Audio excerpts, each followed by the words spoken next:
but do it for my sake. Just need the closure to spare me some heartache.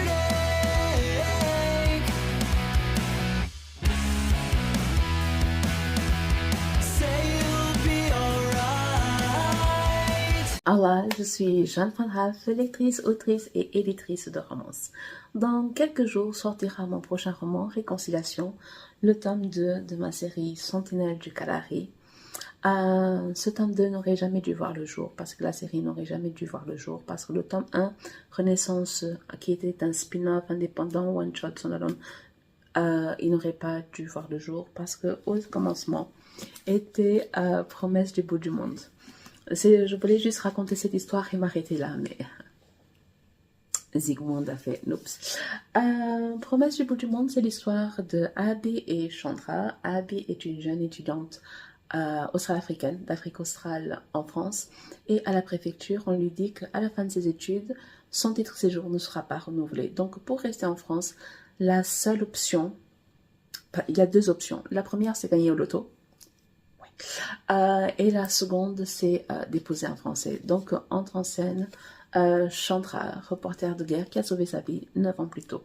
Donc, j'avais écrit cette histoire de mariage blanc, mariage arrangé, proximité forcée, parce qu'ils vont devoir vivre ensemble, et un slow burn, parce qu'ils sont des frenemies to lovers. Ça veut dire qu'ils ne sont pas ennemis, c'est juste qu'ils s'apprécient. Genre, ça fait 10 ans qu'ils sont dans la vie l'un de l'autre, donc ils s'apprécient, mais ils ne se comprennent pas. Genre, leurs personnalités respectives, elles clashent. Donc, j'avais écrit cette histoire, j'ai adoré cette histoire, c'est un de mes meilleurs romans, en toute subjectivité, évidemment. C'est un de mes meilleurs romans. Et un an plus tard, j'ai eu envie d'écrire l'histoire d'une jeune femme badass qui ne flanchait pas devant un héros alpha, qui était forte et déterminée, mais qui acceptait d'assumer ses erreurs et s'excuser quand elle était dans le tort. J'ai donc écrit, j'ai pioché la meilleure amie d'Abby, qui est Lucky, et j'ai écrit Renaissance. Oui, vous verrez tout de suite que Renaissance était à 2 fois doublement mauvais titre, vu le contexte actuel. Mais voilà. Donc Lucky est fraîchement diplômée en génie civil. Elle rentre en Afrique australe à la fin de la guerre civile. Elle veut participer à la reconstruction du pays. Elle participe donc à un grand chantier, la construction d'une nouvelle ville. Et c'est une nouvelle ville au milieu du désert, à la frontière avec le Botswana, et qui va vers le nulle part en même temps qu'elle, Queen, qui est le chef de sécurité. Il est américain et brésilien, et le truc, c'est que c'est un slow burn, mais vraiment j'ai mis le slow dans le slow burn, parce que c'est un enemies to friends to lovers. Et en fait, ce n'est pas forcément qu'ils sont ennemis tous les deux, c'est juste que là, qui pense que Queen est un mercenaire et qui parle d'un mercenaire occidental dans un pays qui a vécu la guerre civile, ce n'est pas les papillons dans le ventre qu'on ressent, hein. Donc elle le considère comme mercenaire, donc elle vient avec ses préjugés. Lui, il est dans la défensive, donc si quelqu'un attaque, on n'est pas des paillassons, on va réagir. Donc les débuts sont un peu compliqués, et petit à petit, il passe d'antagoniste à des gens cordiaux. Il commence à discuter, il commence à devenir ami, il commence à devenir confident après, et enfin devenir amant. Et donc, c'est vraiment un slow burn. Et si c'est un de mes meilleurs romans, celui-là, je pense que c'est le premier de mes meilleurs romans. Le genre, c'est mon héros préféré, mon héroïne préférée, du genre je les prendrais, du genre on les sort du papier, on les met là comme ça, je les prendrais quand même. Lui, je les poserai, et là, que ça deviendra une de mes meilleures amies à ce point. Le truc, c'est que c'était supposé être juste ces deux histoires-là. Voilà. Du genre, c'était 2 grands mammouths, mastodontes, olifants des déserts. J'ai jamais écrit rien d'aussi gros. 500 pages, entre 500 et 600 pages, ces affaires-là. Sauf que, quand j'étais en train d'écrire Renaissance, j'étais déjà à la moitié de Renaissance. je me suis rendu compte qu'il y avait un souci, il y avait une absence, c'est qu'il n'y avait pas de femmes. Et quand je dis qu'il n'y avait pas de femmes, c'est qu'il n'y avait pas de femmes alpha. Contrairement à beaucoup de romancières, que quand elles écrivent, elles ne lisent pas, ou vice-versa, moi, je lis, j'écris, tout, ça ne me pose pas de problème. Donc, en même temps que j'écrivais Renaissance, j'enchaînais les lectures de romance alpha. Et j'ai toujours su qu'il y avait ce manque-là, cette absence-là, mais c'est juste que quand on enchaîne la même dynamique, cette absence saute plus facilement aux yeux et il n'y avait pas de femme alpha. C'est limite s'il y avait des femmes tout court, du genre il y avait l'héroïne, mais l'héroïne est souvent une orpheline, elle est souvent seule au monde, elle n'a souvent pas d'amis, etc. Et quand il y avait les rares fois où il y avait une femme alpha dans le milieu, c'était une caricature. C'était une femme vue par la société comme extrêmement virile, très masculine, des gens dans la carrure, dans la façon de se porter, grossière, vulgaire, du genre qui rote, qui pète, qui dit des gros mots, qui jure, qui tape, etc., qui s'enivre et la plupart du temps, elle est lesbienne. Voilà. Quand on tombait sur une femme alpha, c'était ça l'image de la femme alpha qu'on avait. Et je me suis dit que non. Non. On va ajouter une femme alpha dans Renaissance. Donc j'étais déjà à la moitié de l'histoire. J'étais déjà à la moitié de l'histoire. Et je dis, on va ajouter une femme alpha. Et on va sortir de la caricature de la femme super masculine parce qu'on peut être alpha tout en portant des talons. Donc entre en scène Sabrina. Et Sabrina est une jeune femme très belle qui, quand elle est en ville, quand elle veut aller danser, aller au restaurant, elle se maquille, elle porte des robes et des talons, elle est super séduisante, super sexy, etc. Mais Sabrina, c'est l'avers d'une pièce de monnaie parce que le revers, c'est Cobra. Et Cobra, c'est une ancienne militaire, vétérane de guerre, qui a fait l'armée au Royaume-Uni, qui était une espionne de Sa Majesté. Donc c'est quelqu'un qui va porter des pantalons cargo, des rangers, et c'est quelqu'un qui est armé, constamment armé, qui est spécialiste en surveillance, télésurveillance, spécialiste en circuit électronique, alarme, caméra, spécialiste en sabotage. Donc c'est quelqu'un qui jongle entre ces deux personnalités. Donc la première fois que Lucky rencontre Sabrina, c'est Sabrina, la civile. Donc quand Lucky se rend compte que en vrai il y a Cobra, elle se rend compte que c'est Cobra. Du genre, il n'y a pas de demi-mesure. Du genre, on voit au comportement, à l'expression du visage, quand est-ce que Sabrina passe de Sabrina à Cobra. Donc, au départ, c'était juste supposé être un personnage secondaire, une femme qui était égale de mes hommes alpha, qui était leur égale, qui avait les mêmes compétences, qui était traitée de la même façon, qui avait les mêmes inquiétudes, du genre qui avait vraiment presque le même style de vie, juste en plus parfumé. Elle aime le gel douche à la vanille, par exemple. Je divague. Donc, au départ, c'était juste ça. Et du coup, quand elle apparaît du genre à la moitié de l'histoire, je n'avais pas d'autre ambition pour elle que d'occuper une place qui était vide. Mais Sabrina est arrivée avec son charisme, sa personnalité, son humour pince, son rire. Elle est tellement badass. Mais elle est dans une badasserie qui peut être très élégante. Elle est armée, mais pas que, elle est so British.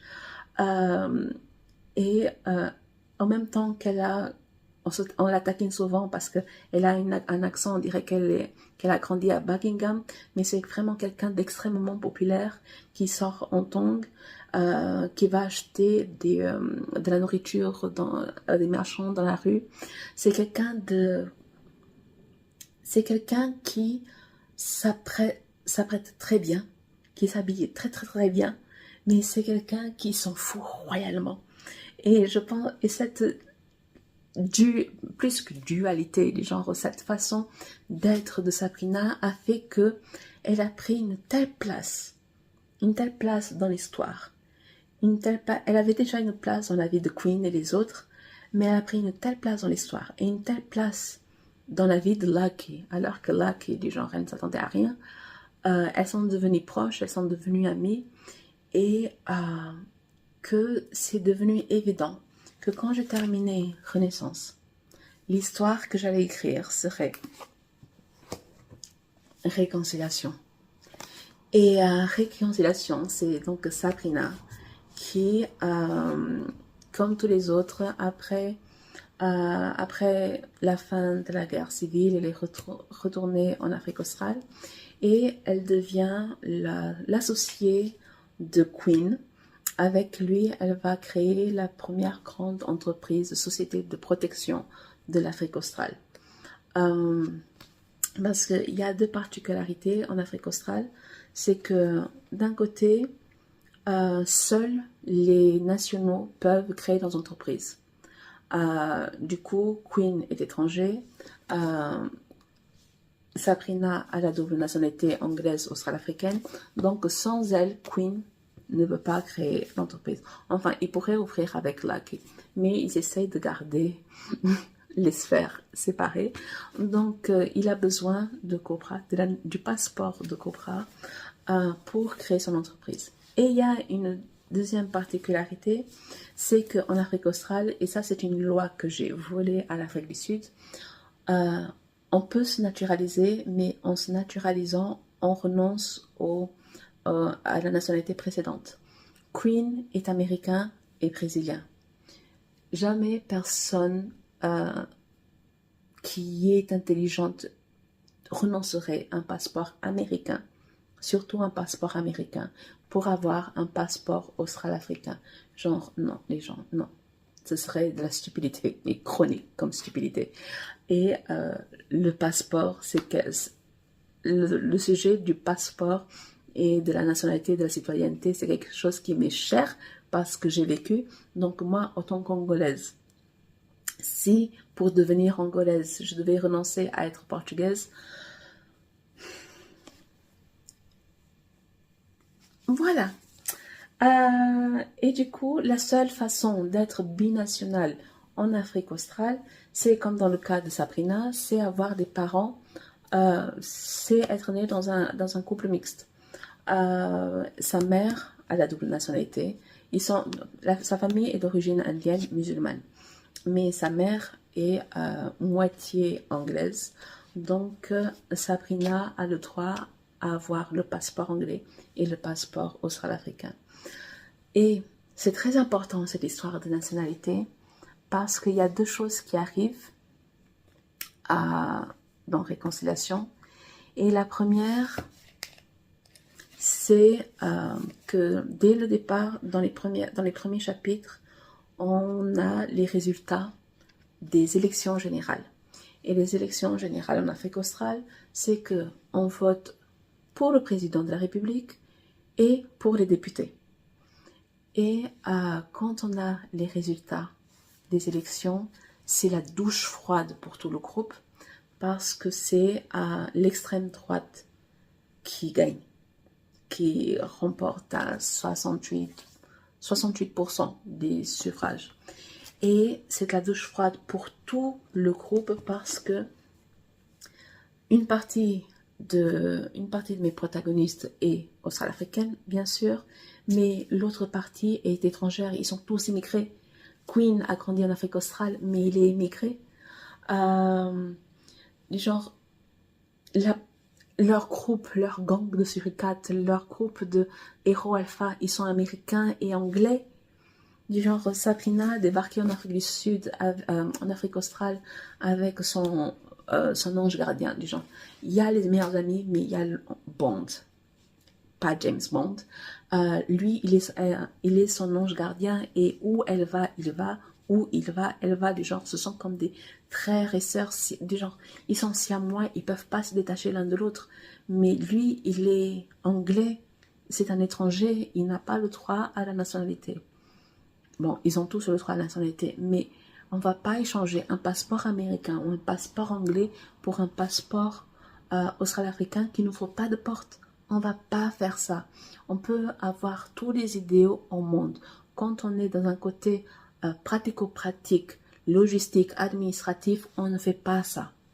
On ne le fait pas. À moins d'avoir une autre nationalité qui fait que c'est kiff kiff bourrico. Genre dans ce multivers dense et riche, j'ai un personnage qui a renoncé à sa nationalité sud-africaine pour obtenir une nationalité australo-africaine. Mais il y a deux raisons. D'un côté, l'Afrique du Sud, exact, c'est une loi sud-africaine, donc c'est pareil, des deux côtés. Mais cette personne vit en Afrique australe, donc c'est pour que sa voix soit importante, importe dans la vie quotidienne, il faudrait voter. Donc, elle renonce à sa nationalité sud-africaine et elle a fait ça avant d'avoir des enfants. Ça veut dire que les enfants ont la double nationalité. Donc, il faut vraiment penser stratégiquement à un moment de renoncer à une nationalité, à renoncer à un passeport qui ouvre toutes les portes du monde, contrairement à un passeport qui ouvre 2-3 frontières autour et rien d'autre, quoi. Donc, la montée de l'extrême droite, c'est un problème pour mes personnages parce qu'ils sont étrangers, parce que leur petit gang est super divers, il est multiculturel, et pour tout ce qui a rapport avec la nationalité, l'extrême droite est contre la double nationalité, donc c'est un débat qui est mort. C'est une loi qui ne passera jamais sous l'extrême droite. Et Sabrina fait partie d'une minorité australo-africaine.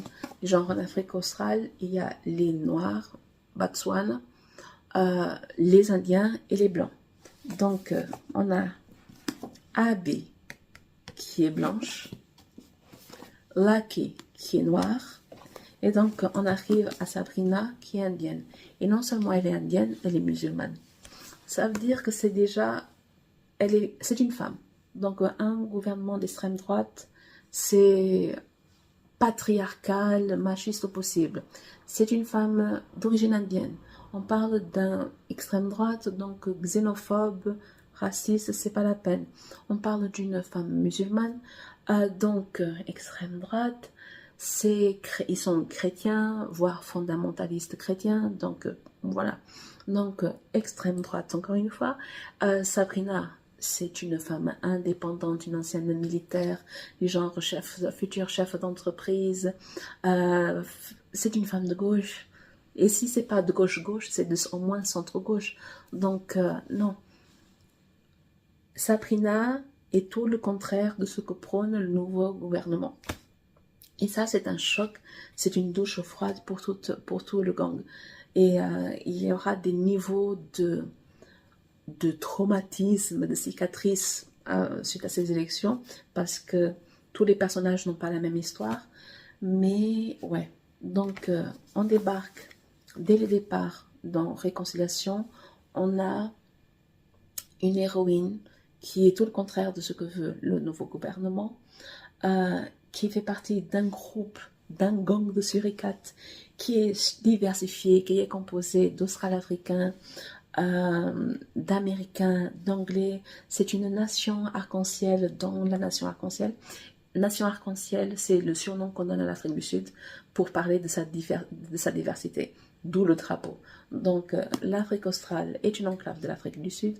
Donc ils ont les mêmes communautés, les mêmes minorités, donc c'est le même surnom pour eux. Donc c'est un groupe arc-en-ciel dans une société déjà arc-en-ciel, qui va donc à l'encontre de ce gouvernement d'extrême droite. Et ça, c'est la première chose qui arrive. Et la seconde, c'est que, eh bien, Sabrina rencontre quelqu'un. Et elle rencontre un homme. Genre, le seul critère pour que... Sabrina a deux critères pour l'homme de ses rêves. Ou en tout cas, pas l'homme de ses cauchemars. C'est que d'un côté, ce n'est pas un homme en treillis, parce qu'elle est un homme en treillis, donc elle n'a pas envie de dormir avec un homme qui lui ressemble. Et deux, elle ne veut pas de politicien. Donc, elle croise la route d'Enzo. Enzo, qui est chef d'entreprise, chef d'affaires, chef d'entreprise, qui a créé son agence de communication à images. Donc, lui, il gère des artistes. C'est la première agence de communication à images du pays. Donc, c'est celle qui a le plus de succès, évidemment. Il s'occupe d'artistes, d'influenceurs et sa réputation traverse les frontières.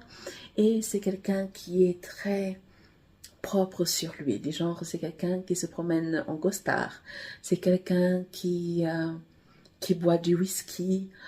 C'est quelqu'un qui est très dans l'élégance, très dans la distinction. Alors que Sabrina, quand elle ne sort pas, quand elle ne s'apprête pas, elle est en short, elle est pieds nus ou alors en claquette, elle va manger du maïs grillé dans la rue, elle ne se coiffe pas, du genre c'est... Alors que Enzo, à côté, il est distingué. Jamais il ne mangerait dans la rue, jamais de l'existence. Et ça, il est snob. Il est très, très, très snob. Et Sabrina adore le taquiner à ce sujet, du genre, voilà, elle n'a pas voulu un homme trahi, elle est tombée sur quelqu'un d'extrêmement snob. Et évidemment, il ne fréquente pas les mêmes sphères. Il n'est pas de gauche, il n'est pas d'extrême droite, mais il n'est pas de gauche. Donc, toute l'histoire, c'est une histoire de communauté rivale, mais c'est pas parce que ce ne sont pas des communautés rivales parce que les communautés veulent être rivales. Genre, elle est indienne, d'origine indienne. Elle n'est pas indienne, elle est d'origine indienne. Et Enzo fait partie de la majorité. Il est noir, il est chrétien, donc il fait partie de la classe privilégiée. Donc, ce sont des communautés rivales par le résultat des élections, par l'actualité, genre parce qu'ils ne sont pas rivaux. C'est les élections qui font que ça va un peu clasher quand même. Donc il y a des communautés rivales. Donc il y a une femme de gauche avec un homme de droite, une femme qui adore manger dans la rue, quelqu'un qui ne mange pas dans la rue. C'est une musulmane et un chrétien, c'est une indienne et un homme noir. Donc tous les opposent, mais ils sont tellement parfaits ensemble.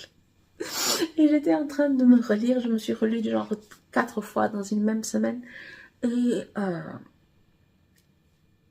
ils sont tellement différents. Et au fait, et le truc c'est qu'elle ne voulait pas d'homme en treillis, et Enzo n'est pas un homme en treillis, mais c'est un homme alpha.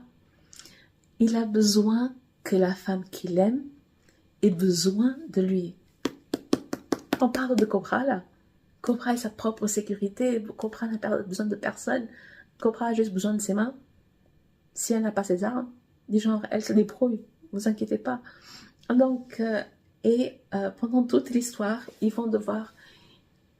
C'est une négociation. Du genre, oui, non mais moi j'aime ça comme ça, mais est-ce qu'on peut faire ça comme ça? Écoute, on va trouver un compromis. Donc ils doivent choisir leur bataille parce que sinon ça va pas fonctionner.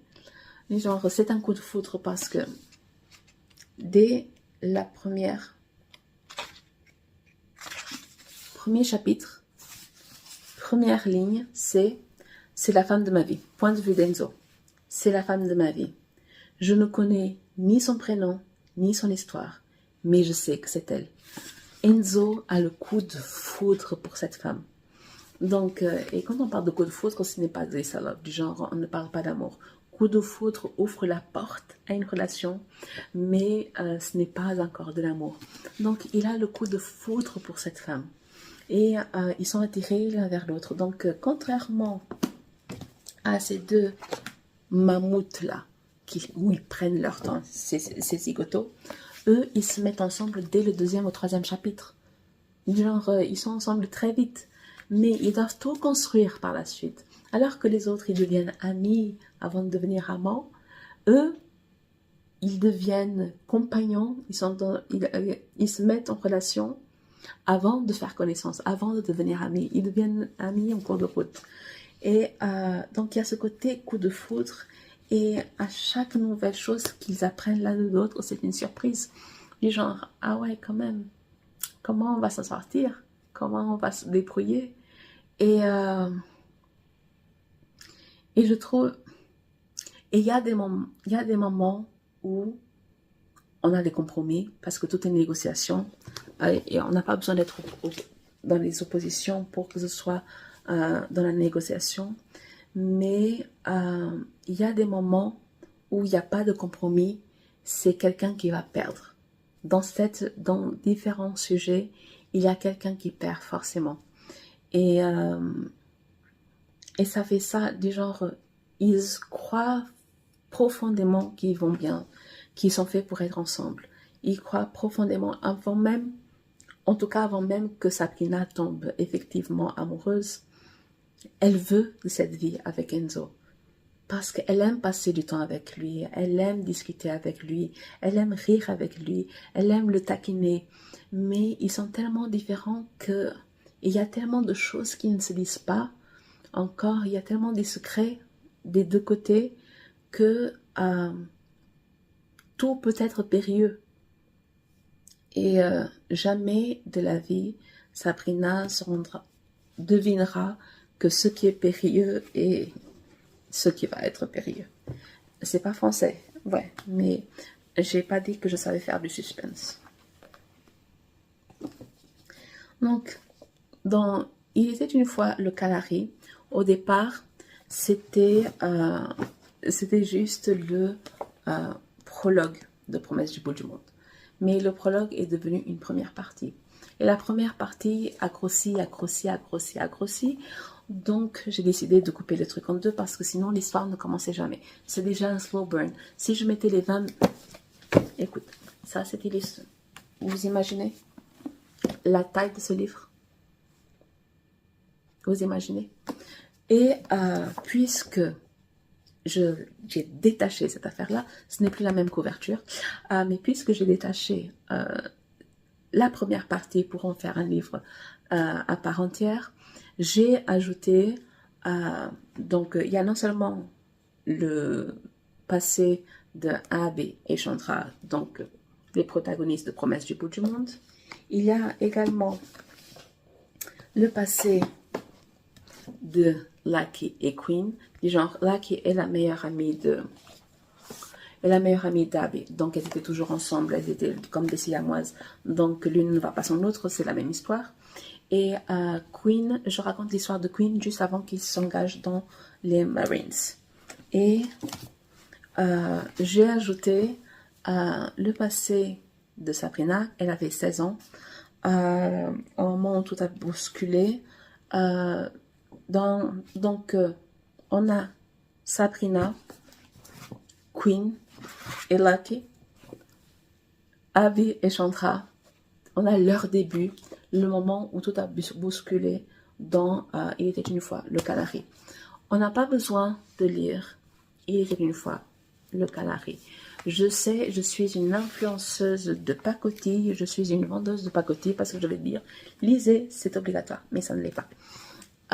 Vous pouvez lire avant, après, comme vous voulez, mais ça donne une idée. Ça donne une idée de comment tout a bousculé parce que ces histoires-là existent uniquement parce que quelque chose a changé dans ce livre-là. Donc, voici les 4 premiers livres de mon multivers Calari. Il était une fois le Calari, Promesse du bout du monde, Renaissance, Réconciliation, et je suis en train d'écrire les 2 prochains. Oui, en même temps. Parce que la chronologie, ça se passe en même temps. Donc, je l'écris en même temps. Et le prochain, c'est La sœur de Sabrina. J'étais partie d'une seule histoire, les gens. Une seule. Je voulais juste une seule. je crois que je suis condamnée. Quel mot? Je suis condamnée pour les 20 prochaines années. Non, ça fera. En fait, ce ne sera pas pour les 20 prochaines années. Je sais quelles sont les prochaines histoires. Je sais euh, où je devrais à peu près terminer cette affaire-là. Donc, on va causer le gang de Suricat et après on verra. Mais on sait maintenant que mon cerveau, il s'alimente, il s'auto-alimente. Donc, il a une idée. Ah, il y en a 2 nouvelles. Il a des idées, 4 nouvelles. Et c'est comme ça. Les gens, ça se dédouble. Mais toutes ces histoires peuvent être lues de façon totalement indépendante. Donc, si vous voulez une histoire de communauté rivale, coup de foudre, communauté rivale, en façon de Roméo et Juliette de la géopolitique austro-africaine, vous avez Réconciliation. C'est de la romance, donc il n'y a personne qui meurt. Non, mais des fois que Roméo et Juliette, c'est un trope, les gens. Si vous aimez les Enemies to Friends to Lovers, très slow burn, romance au travail en huis clos parce que ils vivent. C'est pas qu'ils vivent ensemble, mais ils vivent au même endroit, ils travaillent au même endroit, donc ils passent 24 heures sur 24 heures au même endroit. C'est une proximité très forcée. Vous avez Renaissance. Si vous aimez les mariages arrangés, mariages blancs, la proximité forcée en tant que colocataire et le crush d'adolescence et tout ça, et un autre slow burn, vous avez Promesse du bout du monde. Et si vous ne savez pas par où commencer, ben commencez par le début. C'est toujours bien de commencer par le début. Je suis Joanne Fatraf, lectrice, autrice et éditrice de romance. Et bienvenue dans le Kalahari.